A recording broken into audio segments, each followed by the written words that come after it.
Now it's incredibly windy at the moment, so I do apologise, but I wanted to get out because A, I really like riding the bike anyway, and B, I really like riding the bike anyway. It's not news to my channel that I enjoy green laning. I've fitted knobbly tyres to a Tracer, for God's sake.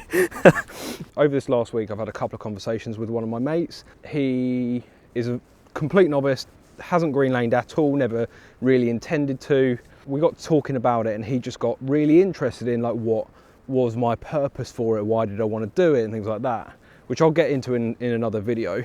In this video, I thought what I'd do is I'd run through some very, very basic stuff, just to, if you are thinking about green laning, if that is something you really want to try, even if it's slow stuff, there's a few tips that you can do which you won't know unless someone either tells you or you find out the hard way. So I thought I'd run through those today. For a start, you don't need a bike that's capable of green laning. A Tracer, for example, is 100% a road bike. It's not got long travel suspension or anything like that, and it's a sports tourer primarily.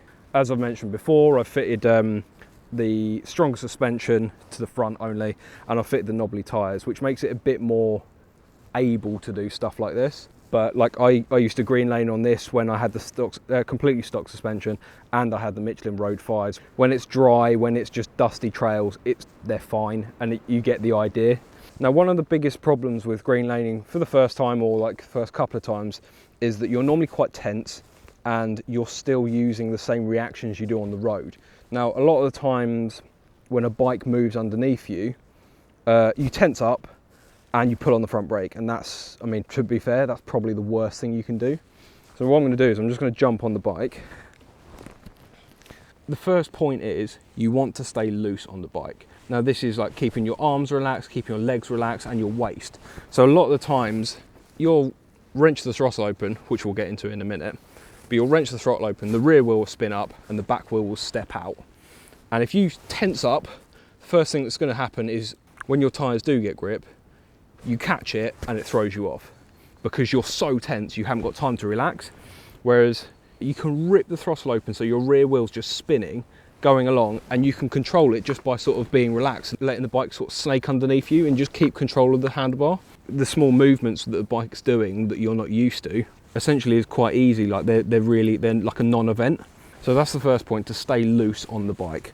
The second point, sort of following on from the last one, is all of your inputs on the bike need to be smooth. When you haven't got loads of grip, any sudden movement will throw you off. At very best, it'd put you in a worse state than you were if you would have just been relaxed and been smooth with your inputs. So with your throttle, you're gently rolling on, gently rolling off. With your brakes, if you have to use your brakes, gently apply them, gently apply them. Because if you're going along and you feel your front wheel slip and you dump the throttle and pull on your front brake like you would if you panic on the road, I'm not saying that's advisable, by the way, that's just a lot of people's natural reaction.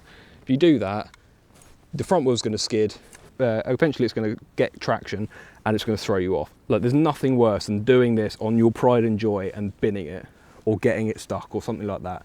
Don't try and go too fast, don't try and ride above your level, do it slowly, ease yourself into it and keep all of your movements lovely and smooth and you should be okay. I mentioned the brakes. This bike hasn't got switchable ABS.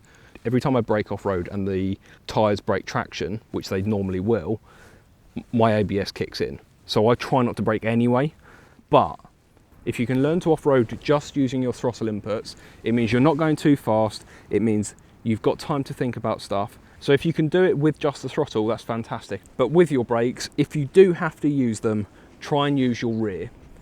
Now, the reason you want to try and use your rear is because if you use your rear brake and your rear wheel locks up, you've got more chance of saving it. If you use your front and your front wheel locks up, you're going to do that and you'll end up coming off. Adding the rear brake into it, a lot of you know, if you're using the rear brake, it will help to like balance the bike. For example, when I'm filtering through traffic, I hold my rear brake on. I'm not going to pretend to know all the science behind it. Like, I'm not, I know roughly, but I think if I start telling you why that happens, everyone's going to start piping up in the comments that there's suddenly a scientist, so I'm not going to bother with that. Now, a lot of people seem to think that you're off-road, you have to stand up. It is the given thing. You've seen everyone do it. When you see Lyndon Poskitt blazing down a track at 70 miles an hour on his back wheel. He's standing up, so I've got to do it. It's not necessarily the right thing to do. I just look really fat because I've got all my stuff in it. So when you do stand up, try and keep your hands completely loose. Going back to the same point before, you keeping the hands loose, grip with your knees. I'm not going to do it too much because the ground's quite soft, but you should be able to hold on with your knees, and that is the thing that's going to control your bike and lean for you. One of the better ways of moving your weight around is to put your weight through your pegs, and then that will turn the bike. But again, you want to try and stay loose. So the reason I say you don't need to stand up is if you're going up a hill, for example, having your weight on the seat and further back, not too far back because you'll wheelie and end up rolling down the hill backwards. Having your weight on the seat at the back is going to give your rear wheel more traction. Whereas if you're like this, over the front wheel, that's leaving that to just spin up and do what it wants. So that's why it's not always the best solution. Sometimes it's actually easier to sit down. Just had to move my camera because the horse came along and it's got really windy. When you're moving down a flat path but it's quite slippy, if I'm moving my centre of gravity all the way up here and my front wheel slips, where do you think I'm going? I'm going that way or that way. When I'm sitting down, my centre of gravity is now here rather than up here, and also I can stick my feet down if I need to. So you've got a couple of reasons as to why people stand up. One of them is when you're standing up, it lets the bike move a lot easier underneath you without affecting you. So if I'm sitting down and the bike's doing this, I'm moving all over the place. Whereas if I'm standing up and the bike's doing that, I can stay relatively still. When I'm sitting down like this, look where my vision is. It's ahead and I can sort of see down, but that's like the screen's in the way and all sorts. But when you're standing up and you're gripping, I can see my front wheel here. I feel like Titanic. But yeah, I can see my front wheel, I can see exactly where I'm going, and I can see everything that's around what might potentially throw me off. Now that brings me on to the fifth and final point. Plan your route. I don't mean go on Google Maps or Calimoto or whatever you use and plot where you want to go. I mean, if I'm riding along like this and I see there's some boulders and rocks and things like that, try and think ahead of where you want to go, because that will mean you're prepared for how the bike might react. So if you know you're going to hit a stone, you can brace yourself for it. You can plan for how to sort of throw yourself and move your body to react to that. I know people do go out of their way to get stuck and have a thrill of getting stuck, but most of us don't want that. I know personally, I found it a lot of hard work when I got stuck.